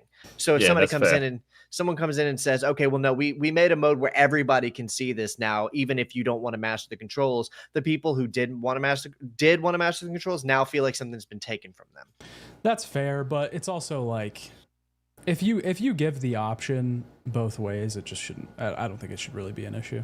I think, I think even the original developers admitted that it was harder than they meant it to be. I hope I'm not misremembering this, but I swear there was a thing where the developers were like, the OG developers said, yeah, we kind of fucked up on that mission. It wasn't supposed to be that hard. I think they tried to patch it or something, but because it was like olden days, I say olden days, but yeah, they just couldn't patch it properly. So yeah, it was not like, that's our fucking artistic vision is that this car has to handle like crap, you know? I just think it was... And then the remake people were like, yeah, we'll give you both options to satisfy both crowds, and it still pissed people off. I just think that's fascinating about gaming discourse. Yeah, you're just always going to piss somebody off. There was that huge discourse a while ago. It was like Elden Ring needs an easy mode, and a lot of people were like, no, that would ruin it. And they're like, it's a single player experience for the most part. What do you care? It's like, because it means more to me to complete it and say that you couldn't complete it because you couldn't do what I can do. I mean, I think it's a little different though, because it's a difficulty system for like an entire game, whereas like the other example is just a fucking driving mission in one game. I'm trying to rationalize and understand what would make someone angry about it. No, you make a lot of sense. It's very interesting, actually.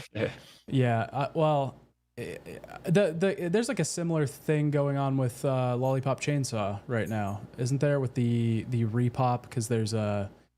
They like changed the art style of the remake, but they allow you to turn it on or off, and people are still pissed about that. Nobody was. I'm interested to see if they I'm interested to see if they keep in all her original outfits, because some of those outfits were pretty interesting, man. You know that some of those outfits they're not conducive to modern audiences. So. No, not at all. But then again, Japanese devs historically do not give a shit about that kind of stuff. So starting to. It'll be interesting to see what they do. Yeah. If they don't, we're probably gonna have another Stellar Blade situation on our hands. Yeah, but we're all mega creeps for even addressing or bringing it up. We have to pretend like it never happened. We shouldn't be talking about this right now. Yeah, or you're a mega creep. Did you play Stellar Blade? Yeah. I did a video on it. Yeah. Oh, you did? It's the first PS5 game, like proper PS5 game I played when I bought my PS5, and then I think I played the Uncharted collection. That's like all I'd played on the PS5, and then Stellar Blade came out. I was like, oh my god, finally a game. I was like, I might as well play it. And it was early in the year when it came out, I think, and there's not much going on back then, so I was like, fuck it, I'll just do a video on it. And yeah, I thought it was pretty fun. I got filtered pretty damn hard in that game because it's not really my wheelhouse, but I thought it was fun, and I enjoyed it for the other obvious reasons. It was an interesting experience. Yeah, I thought it was fine.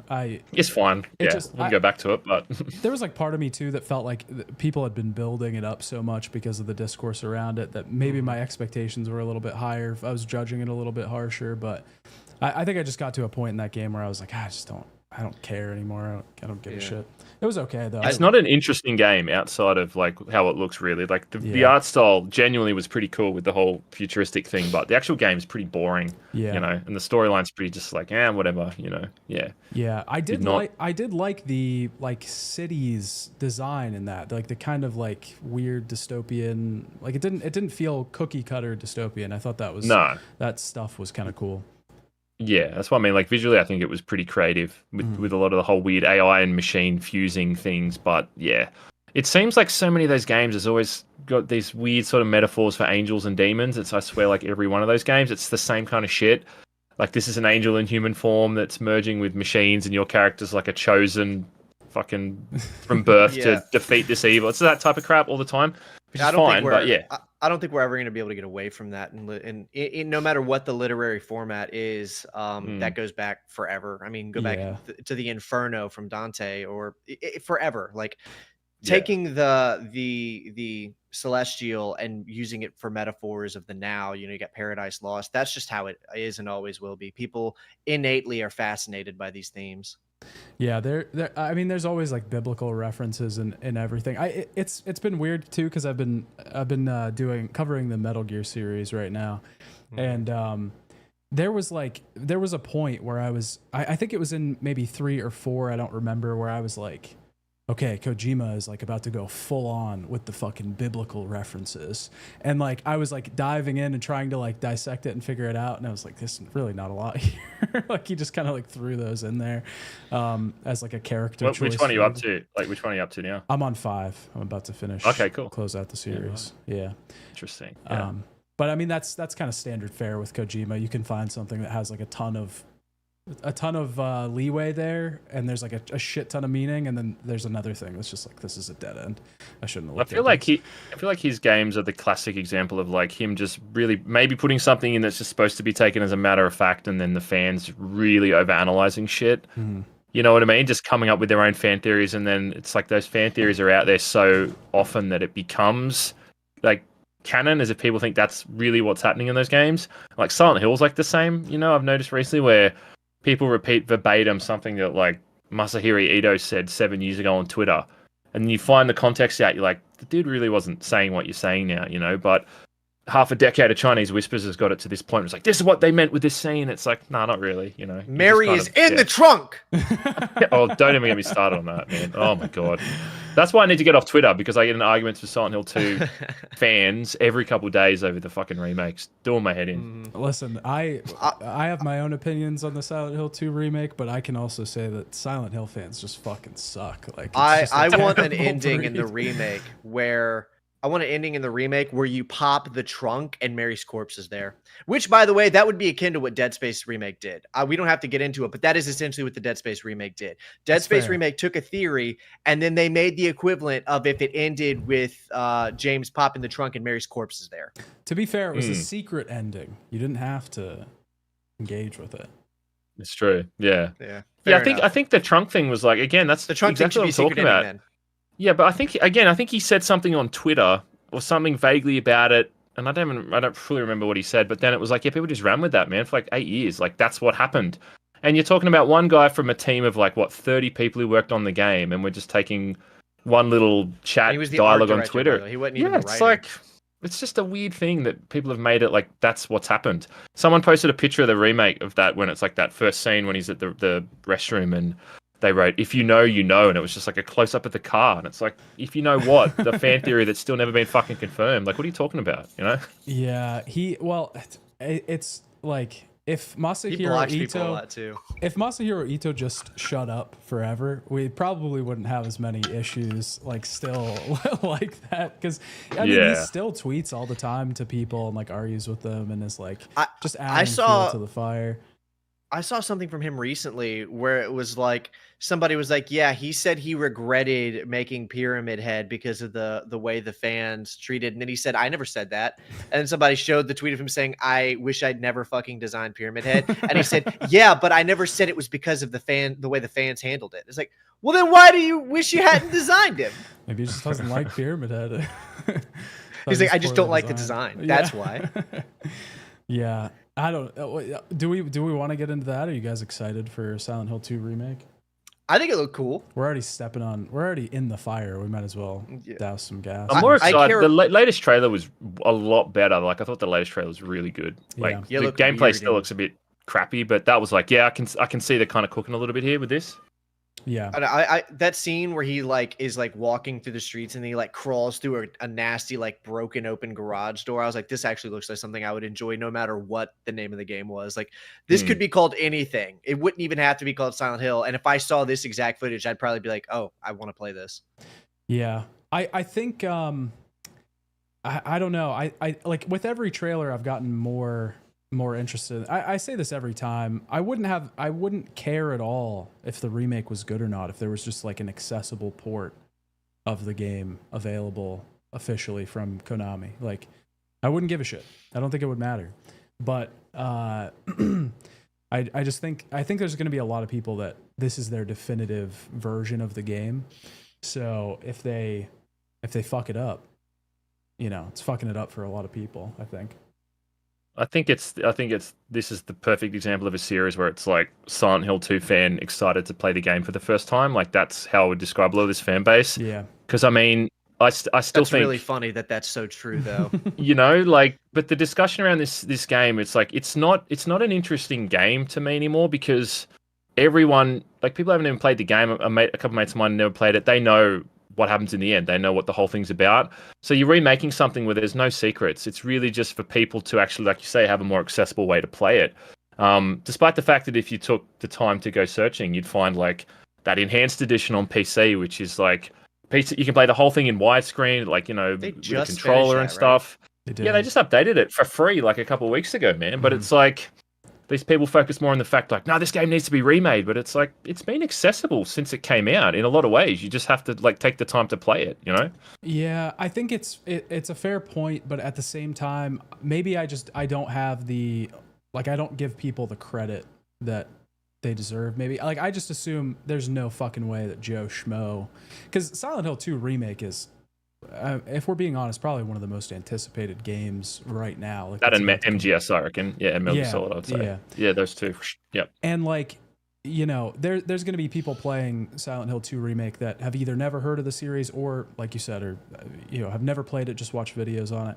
And I don't think those people that are just going to buy it on their console and download it because they saw it or something are necessarily going to go to the effort. I think there's a considerable chunk, I would say, of people that installing the Silent Hill Enhanced Edition on PC is going to be too much for them. You know what I mean? It's a little off topic, but while we're talking about the Silent Hill 2 remake and we're talking about what's going on with Konami right now where they're like fucking killing it. The way that the Metal Gear Solid 3 remake has been handling its discourse with the fans and the way that it's looking, reusing old lines, the way that they've been handling Silent Hill hasn't been the best, but it feels like they're trying. They just dropped the Dominus Castlevania collection, which looks fucking great. 3 games that have previously not been super accessible, now totally accessible on Steam, easy to play. When after like almost 2 decades of Konami being like, we don't like games, we don't like making games, we don't like the video game industry, we're out. Now they're coming in and they're like outshining a ton of other developers. What is going on here? Well, so I mean, if you look back and like the reason that they got out of everything, it just seemed like it was mobile games, right? Like they were making so much money on those fucking that Dragon King game or Dragon Collectors game or something, and the mobile games made them so much money, they just decided it wasn't worth the trouble or the headache of being involved, especially with so many, like Silent Hill had just a slew of people being pissed at them. And Metal Gear Solid was going the same way. So I think, I don't know, maybe they either the mobile titles aren't doing as well as they used to, or they just got to the point where they were tired of leaving money on the table for, development studios that they have. Yeah, maybe part of me feels like they looked at the industry and like a lot of people are just mad at a lot of developers. What if we just did? Because I don't know if people are sleeping on this Dominus collection. Typically every time we see like it's fucking crazy. Every time we see like a port or a collection of something get released, it's like, oh, well, there's bugs, there's glitches. Oh, this game it's currently overwhelmingly positive on Steam. I just looked. This is a collection of ports that is overwhelmingly positive, works on release, fucking ecstatic. Castlevania, 3 great games people love. I just feel like they should be getting a little bit more credit for that. I think there's a strategy to the Silent Hill thing too. Like they're remaking Silent Hill 2, not Silent Hill 1, and they're remaking MGS 3, not MGS 1. And I get that it's like chronological in the Metal Gear Solid case, but it's also the fact that that's by far probably the most popular game in the franchise, right? Same Silent Hill 2. Probably the easiest to remake too, I feel like. I feel like it'd be harder to remake the other Metal Gear Solids. Mm-hmm. And it's just probably like they must have seen how a lot of these other games are getting all these remakes or constant sequels, these old IPs. Like God of War, they're still making those games and they seem to be pretty popular. That's like PS2 era. I think it's just business practice. One of the number crunchers must have gone, we can pay this much to make a new Metal Gear Solid game and it's going to just, make us this much. I feel like it's got to be that simple, Yeah. Which is why, like I said, they're not, because Silent Hill 1 is far more deserving of a remake than Silent Hill 2 is, in my opinion. I agree. No, I agree with that. A far superior game. I love that game way more than the second one. But they go straight to 2, which makes no sense. Yeah. I think you're the first guest we've had on who agrees that one is better than the others. Because I think hands down better. Yeah. I'm the only one so far who I think has been on this podcast that said 1 is the best Silent Hill game. So you're the first person to agree with me on that. Yeah. Well, and I think the best part about it, maybe I resonate now more as an actual dad, but I think the fact that it's like the Silent Hill 2 sort of the reality in that is obviously like James' projections, whereas the first game when Harry's there, it's like it's not related to him, so you're kind of like putting the pieces together while all these like monsters are kind of like manifesting from what's happened to this little girl, and you figure out about her past, and it's far more interesting. I don't know, learning about her past. I thought that was a lot more compelling too. I thought plus your character in that's not a piece of shit, as you find out in the end. Like he's just a really good dad who's like, I'm gonna go to literal hell to save my daughter. That's what I'm doing. I love that. Like that's a better fucking story, man. Best Silent Hill game, hands down. Yeah, that's one of the earliest games that gave me like full blown nightmares. Like I remember playing it like in our living room, and I was like, I would have been like 12 when that game came out, And we had this really massissive living room, and we had like the doorway to our kitchen was a big like long thing like this, and then the one to the hallway to like my bedroom. So I would be like constantly like looking over my shoulder playing that game at nighttime because the whole place was dark, and then it was just like this pitch black wall behind me. So like nostalgia terror for me, that game, man. I love it. Yeah, I think Silent Hill 1 is like more deserving of a remake too. Like I don't know, it just feels and I mean, like you already said, it makes sense. It's Silent Hill 2 is the most popular. It's working. There's so much fucking hype and buzz around that game that it's gonna do incredibly well. The same thing with MGS3. MGS3 makes a little less sense to me though, because I mean, if you know anything about the series, like you don't want to fucking play 3 first. That's terrible. Yeah. like you don't watch. I don't think you watch Phantom Menace before you watch A New Hope. Yeah. Like it's that kind of thing. It's like it's chronologically that way, but you still start. If like when my kid watches Star Wars, he's starting at A New Hope. Kind of thing. I fucking hate Star Wars, by the way, just to put that out there. So I'm not gonna. Let's go. What I'm saying, that's the comparison. Yeah. Finally, a fellow Star Wars hater on the show. Yeah, it just. But I don't know. I think it didn't the president. The president that came in during Kojima's leave, didn't he leave as well? Gotta let my dog out. For Konami? Yeah, for Konami. I don't know. I'm not too sure about how that all that kind of stuff worked. Yeah. I'm not sure, but I feel like maybe somebody in chat can correct me if I'm wrong, but I feel like there was a president, because the whole Kojima situation was pretty, obviously it was messy, but I feel like there was a president that got in like pretty close to when Kojima left, and he was very heavy on the mobile thing. I think he was the one that came out and said that like after Kojima left that they wanted to go more mobile focused, and I think he left the company like within the last few years, so maybe it has something to do with that as well. Again, I could be wrong, but I mean it does seem, to what Evan was saying, I do think they're definitely in a better place than they were in my eyes, like 5 to 10 years ago. Yeah, well, I just think I think it's a matter of timing. It's like the technology is at the point where it's probably been long enough that they can update these games now, and there will be like a difference between how they played and looked, 20-something years ago.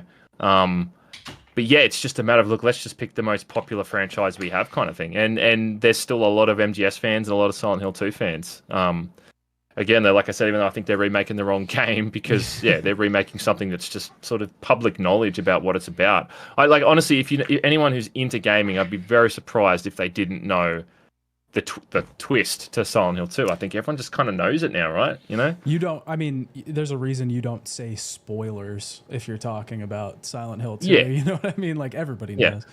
And everyone explains it on Twitter discussions like they're the first person to discover it. It's like, man, we've been watching the same YouTube essays that you have that came out in 2007. We know, we've heard that theory repeated before. So yeah. Anyway. I still want to play it. I'm still hopeful it's going to be good because I think that last trailer was a lot better. But a part of me is like, it's probably still going to have a lot of jank to it. But yeah, I think I don't think it's ever going to live up to the original. There's so many changes that they're making too, like with the dialogue and with just the feel isn't going to be there, and that's just something people are going to have to get used to. I don't think it's ever going to live up to the original, but it's shaping up to be like it's going to be serviceable, which is good. I don't mean to be that guy, but if there was ever a female character who should not have had her sexualization like toned down, it would be fucking Maria. Oh yeah. If there was ever an existing female character who it would not make sense to tone down her sexuality, it would be the character who exists as a manifestation of like sexualized frustration. Yeah. I heard a theory on that someone was saying that their theory was that her outfit gets more suggestive throughout the campaign or something. If that's what they do, that's actually brilliant. But then they showed that, but they showed the cutscene where she's in the little jail cell thing and she's still kind of dressed like that. So I'm like, I don't know if that's what they're going to do anymore. But that would be pretty cool. Like each time you see her, like the skirt raises up a bit and a bit more cleavage, to kind of hit where that thing's going. And maybe depending on what ending you go with, like it could kind of affect her clothes. Shattered Memories did that as well. Did something similar to that. So that wouldn't be a series first. If they did that, I'll eat my words. And this game might actually be really good because that's like an example of a good change that a remake can make. Something that's additive, that's building on what was established in the original, and then just sort of it makes sense for James' character too, pushing it a little further. Yeah. What about my boy Benny though? The way they changed my boy Benny. You didn't see that? No, I don't think I did. Oh, it's where Pyro called Eddie Benny or something. He got the name like completely mixed up. And he was like, he's like, I actually haven't played Silent Hill 2 before. It's like he made a big deal about the way they changed his character. That's so funny. Damn. That's super in character for that guy though. Yeah. I know he has a lot of haters. I actually think he's pretty funny, even if he did get exposed for being like a mad degenerate. His words, not mine. He called himself that. When I saw Eddie, I was like, he looks like fucking Jacques Renault from Twin Peaks. You know what I'm talking about? Which one? The guy. No, what character is that? He runs the bar, and I think he works at the casino as well. He's the big fat guy, and he has like a bow tie. And he has I've seen that show in ages. Yeah, I'll have to look him up. For some reason, I don't know. It's a weird thing, but like as soon as I saw him, I was like, oh my god, that looks identical to him. He looks more on brand for like the kind of like disgusting, if I could say that. Just kind of like the loser guy that they're trying to make him out to be. Like the original character was like, this just looks like someone you'd hang out and have beers with, man. He doesn't look like that much of a weirdo, Yeah. I mean, he's throwing up in a toilet in a weird situation, but like if I saw that dude hanging out, I'd grab a beer with him. It doesn't look that bad, Yeah. This new guy's like, there's something going on there. You grab a pizza with him. How could you eat pizza at a time like this? The original looked like just kind of like jock-ish guy, and then this guy looks like grotesque, like kind of like he's like see this guy getting bullied, So there's good things they're doing, and I listen. This is coming from somebody who, when it first got announced that like in my Silent Hill full series video, I say at the end that the series doesn't look like it's gonna go good in the future because the rumors are that Bloober is gonna remake Silent Hill 2, and that was like 3 years ago. So they're turning me a little bit. I'm probably the biggest hater. The first video he and I worked on together was a video called "Why Silent Hill 2 Remake Can't Work," and It was actually, it had nothing to do with the game. The whole idea behind that video was it can't work because I don't believe the fans will accept it. Yeah. And I don't believe that it was this, but people were coming in the video and they would just comment, why are you talking about the game before you've even fucking played it? And I'm like, well, you didn't watch the video. I don't talk about, I even say the game could be really good and half the fan base would still probably fucking hate it. Yeah. I also brought up how most Silent Hill 2 fans have never actually played Silent Hill 2. Yeah, 100%. I think it's got to be. I think if you actually put those people to the test and said, let's see your hours in that game, it's just like, oh yeah, I actually haven't played it. Like I remember pushing someone about that. I had this guy on my Discord server a while ago and we were chatting about it, and he got to the point where he just admitted that he watched a long play of it and that's what he based his, and I'm like, it's not the same. It's like, oh no, I watched the whole thing. I watched someone play it. So like I basically experienced the game. It's like, you didn't fucking experience anything, mate, you know? Yeah. And that's someone who would be sitting there typing out, yes, well, Maria is actually a manifestation of this. It's like, yeah, I got that too, bro. I know. Yeah. Like that's, and I don't want to lump all the fans into that category. I'm sure that's not fair to say, but I think a large portion of that fan base is super hyped for the remake because they can play the game for the first time. I think that's kind of the culture around it. Yeah. I'm just hyped for that Pyramid Head origin story DLC. I wonder how they'll handle like the whole little weird little orgy scene in that remake actually, because that was always like a bit of an interesting scene. Masahiro Ito said that wasn't what that was. Yeah. Yeah, well, it was still an orgy, right? It's not an orgy? No, what did he this was like what? He said that like a week ago or something? Yeah. He was talking He about said it that on was Twitter. not meant to be sexual and that wasn't a depiction of anything sex related. I think we need to hook that guy up to the what do you call the lie detector test things? What are those called? Polygraph. Yeah, get him up on the polygraph and let's start sorting this bloke out because he's saying a lot of shit, man. Maybe I actually really like the guy, but yeah. Fan theory, maybe he's just laughing his fucking head off behind the keyboard. That would be really fun. Like every time. I love that. I love that idea. He's like, what if I just Yeah, that's what's it there. Let's see what they do with that. Yeah. What if he's just watched a bunch of Silent Hill 2 essays and he's so fucking sick of them? He's like, I'm going to make it so hard for them to figure anything out anymore. Yeah. I'm just going to make it so hard. I'm just going to ruin like it. the Harrison Ford thing with like Han Solo where he just hated all the Star Wars questions. He just he's just like, I don't fucking care. You know? Yeah. That was someone asked him on Twitter like what his favorite, like, because they fuck with him all the time. Like, oh, what's your favorite genre of like porn? And he's like, was listing all these genres out or something. He's like, I like this, I like this. It's like, damn, all right. Oh, gotta respect that. Oh, man. Way too open. Oh my god. All right. Well, we're closing in. You guys wanna wrap up? Yeah, that's fine. Yeah, do we have any final things to talk about? I don't think so. What do you got? Do you have anything coming up, G-Man? Look forward to? Oh yeah, I mean, I'll probably just Silent Hill 2. That's the next big thing I want to talk about. But yeah, I'm pushing this indie game at the moment. Not paid to talk about it. I'm just saying I'm playing this really cool game. Maybe like a single dev called Hollow Body. So anyone watching, check it out. It's really fun. It's speaking of Silent Hill. It's like a very Silent Hill inspired game where you're like this chick who goes into futuristic London or England. Sorry, after there's like a biohazard things happened and the whole country's got this weird growth thing that's taken over, and her friend goes missing and she goes to like explore this area that's like locked off by the government to find what's happened to her friend. And the combat, if you look at the footage, you're like, yeah, it's very, very old school survival horror. It's really cool. So everyone should check that out. I think it launches in like a week on like the 12th or something. So yeah, that's my plug for the stream. I played. Can we look forward? I'm just gonna say, can we look forward to a video on that from you soon? Yeah, I think I'm gonna cover it because it's got like a new game plus mode where there's all this new stuff you unlock. So it's like it's got a fair chunk of content in it. So yeah, definitely cover it. I think it's a really fun game. Okay. I played the demo for this in like a Next Fest. I am super excited to see that it's coming out in 5 days. That's awesome. I didn't even know. Yeah, but yeah, that's super. Made by one guy too. It's really impressive, and it's got like a new game plus mode. You can unlock first person mode. Which is surprisingly fun to play through in first-person mode. He's done it as a gimmick, but it's actually like I played the whole game in first-person mode, and it's more fun than the fixed camera angles, I think. So, yeah, it's a cool game, man. I think it's really fun. That's awesome. All right, well, look forward to that. Evan, what do you got? Nothing tonight. Normally, I coincide my video releases right when the podcast starts so that I can send them, but I had nothing tonight. Killzone 3 video next Friday, though. I'm about halfway through editing my video on Killzone 3. It's turned out to be pretty lengthy. Should be done. I'm hoping it'll be up for members on Monday, and then it'll go live for the public on Friday, next Friday. Hell yeah. I have a video right now on the Patreon. It's another worst reviewed games on Steam. The 10th one. I can't fucking believe I've done 10 of these. That's insane. But you can go check that out now, or you can just wait till Sunday. It'll be out for free. You don't have to pay me. I'm, that's not necessary. Yeah, check that out. And then MGS5 is on the way. I want to thank you again, G-Man, for thank coming you on for the stopping show. by. Appreciate it. Anytime, guys. Always fun.